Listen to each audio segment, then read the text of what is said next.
جو بھی یہ سوشل ایشوز کے اندر کام کرتے ہیں ان کے ساتھ یہ پرابلم بہت آتی ہے. ایک ٹائم ہوتا ہے ویکنس کا ہوتا ہے, ایک ٹائم ہوتا ہے اسٹرینتھ کا ہوتا ہے. اسٹرینتھ کا کام وقت ہوتا ہے تو ہم لوگ ایروگینٹ ہو جاتے ہیں, ویکنس کا ٹائم ہوتا ہے تو ڈپریس ہو جاتے ہیں. اور یہ کیوں ہوتا ہے؟ اس ایمان کی کمی کی وجہ سے. تو آپ جب بھی کوئی کام کرنے لگیں, آپ کے سامنے آڈز ہیں, آپ کے سامنے ایونٹس اچھے نہیں ہو رہے ہیں, اچھی خبریں نہیں مل رہی ہیں, اپنے ایمان کم نہیں کرو, کام کو اچھے طریقے سے انجام دیتے رہو. خدا کبھی نہ کبھی رزلٹ دے گا, آج نہیں دے گا تو کل دے گا, کل نہیں ہوا تو قیامت کے دن دے گا, لیکن خدا ضائع نہیں ہونے دے گا. قرآن کریم میں جگہ جگہ کئی جگہ فرمایا خدا تمہارے اعمال کو ضائع نہیں ہونے دے گا. اگر ہم حق پر ہیں, ہمارا کام صحیح ہے, ہم کیوں ڈریں؟ پھر کام کرو.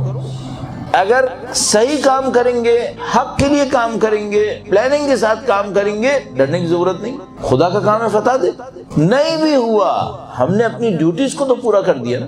اور امام خمینی ایک بہت عجیب جملہ فرماتے تھے, وہ کہتے تھے ہمیں ریزلٹس کے لیے رسپانسبل نہیں کیا ہے, ہمیں ایفرٹس کے لیے رسپانسبل کیا ہے.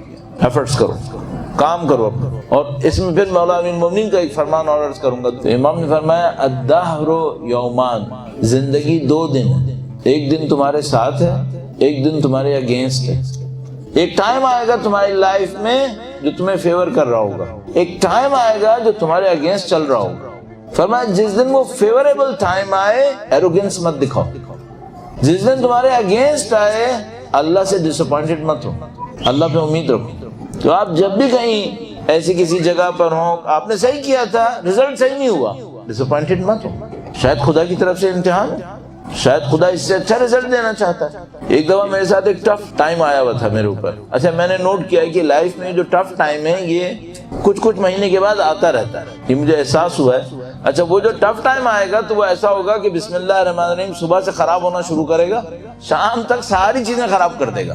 یعنی جہاں سے آپ کو ایکسپیکٹیشن ہی نہ ہو کہ بھائی یہ بھی کہیں خراب ہو سکتا ہے, وہ بھی خراب ہو جائے گا. تو جیسے ہی میرے دن میں کہیں ایسا شروع ہوتا ہے, پہلی بری خبر, دوسری بار تو میرا کان جو نا ہلنا شروع ہو جاتا ہے کہ آج وہ دن آ گیا ہے بیٹا, آج سنبھلنے کا دن ہے, کیونکہ آج گڑبڑ ہو رہی ہے, صبح سے گڑبڑ ہو رہی ہے. تیسرا چوتھا تو پھر میں کوشش یہ کرتا ہوں استغفار بڑھا دیتا ہوں, اللہ کے سامنے استغفار کرنے لگتا ہوں, اور اللہ سے اٹینشن اپنی خدا کی طرف اور دے دیتا ہوں, تاکہ ایسا نہ ہو میں کوئی غلطی کر دوں اس ٹائم کے اندر. اور میں نے دیکھا یہ ٹائم گزر جاتا ہے. ایک دفعہ میرے ساتھ ایسی ٹف ٹائم آیا ہوا تھا, تو میں ایک عالم کے پاس گیا اور ان سے جا کر کہا کہ میرے اوپر ٹف ٹائم آیا ہوا ہے, ایک آدمی ہے وہ میرے اگینسٹ ہے, بہت زیادہ میرے ساتھ انجسٹس کر رہا ہے, تو مجھے کیا کرنا چاہیے؟ کہنا یہ تمہیں کتنا یقین ہے کہ تم حق پر ہو؟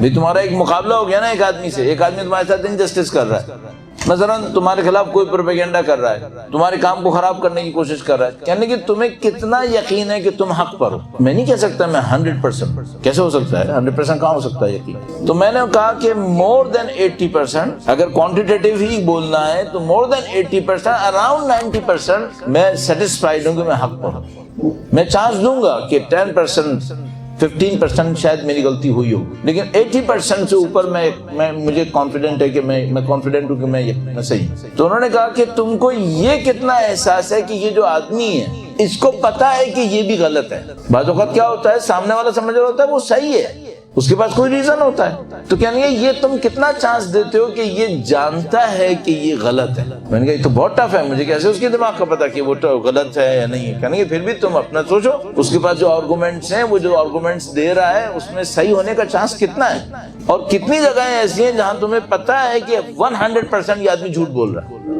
مثلا فرض کریں وہ آدمی کہہ رہا ہے کہ بھائی اس نے میرے سامنے یہ گناہ کیا ہے, اب 100% نہیں کیا تم نے, کہنے کہ اتنا کتنا چانس ہے؟ تو میں نے کہا کہ میں ایزیوم کرتا ہوں کہ 50-60% کم از کم اس کو پتا ہے کہ یہ جھوٹ بول رہا ہے. 30-40% میں اس کو مارجن دوں گا کہ ایزیوم کر رہا ہوگا کہ میں نے غلط کیا, لیکن 50-60% میں کانفیڈنٹ ہوں کہ اس کو پتا ہے یہ جھوٹ بول رہا ہے. تو کہنے کہ بس میں تم کو پھر ایک خبر دیتا ہوں, تم اس موقع پہ کوئی غلط کام نہیں کرو, تم صبر سے گزار لو, چونکہ یہ خدا کا نظام ہے کہ اگر تمہاری عزت حق پر رہنے کی وجہ سے کم ہو تو اس کا مطلب ہے خدا کوئی بہت بڑا انعام دینے والا ہے.